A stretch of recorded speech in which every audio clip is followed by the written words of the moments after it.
ఎవడో ఇప్పుడు మనం ఒక వీడియో పెట్టామనుకోండి, దాంట్లో సబ్జెక్టుతో మాట్లాడి కామెంట్ చేసేవాళ్ళు ఒక 30-40% ఉంటారు. నా వీడియోస్లో నాకు అదొక తృప్తి ఉంది. అడ్డదిడ్డంగా పార్టీ యాంగిల్లోనో లేకపోతే ఒక దురదతోనో ఏదో తిట్టాలి అన్నటువంటి కసితోనో కడుపు రగిలిపోయేటటువంటి వాళ్ళు ఒక 10% ఉంటారు. వాళ్ళు ఇష్టం వచ్చిన కామెంట్ వాళ్ళు పెడతారు. దానికి కౌంటర్గా ఒక 40-50% మంది ఆన్సర్ చేసేటటువంటిది ఇట్నుంచి కూడా ఉంటారు.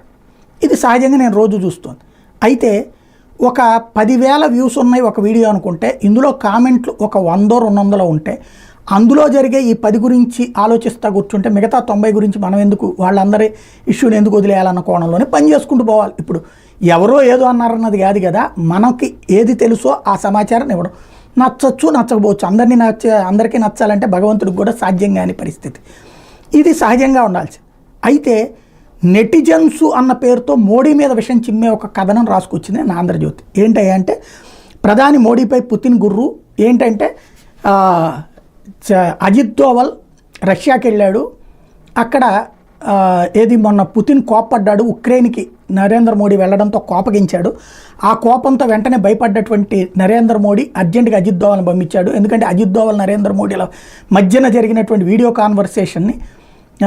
కాన్వర్సేషన్ని వీడియో రికార్డ్ చేసి స్పుత్నిక్ వాళ్ళకి సంబంధించినటువంటి పత్రిక హైలైట్ చేసింది. ఇదే స్పుత్నిక్ ఇంతకుముందు చంద్రబాబు గారితో అమెరికా మాట్లాడిందని కూడా రాసింది. అప్పుడు రాయలేదు ఈనాడు ఆంధ్రజ్యోతి.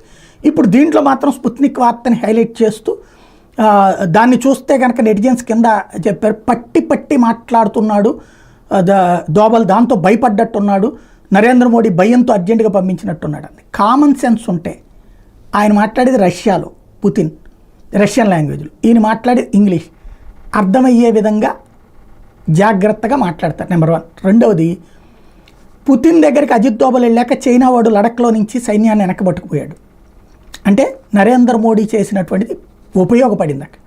ఇంకొకటి, పుతిన్కి ముందే చెప్పినే వెళ్ళాడు మోడీ, వచ్చిన తర్వాత ఇంటిమేట్ చేశాడు, అంతా జరిగిపోయింది.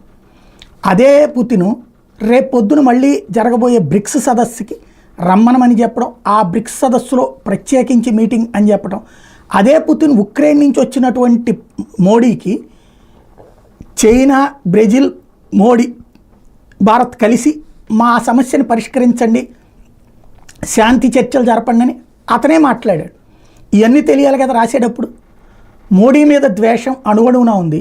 బాబు కోసం మోడీని మోస్తున్నాం, అది కూడా ఎక్కువ మోయట్లా జస్ట్, కానీ ఎక్కడ టైం దొరికితే అక్కడ మోడీని వెధవం చేయాలని ప్రయత్నానికి సంబంధించిన వార్త తప్పించి మరేం లేదు.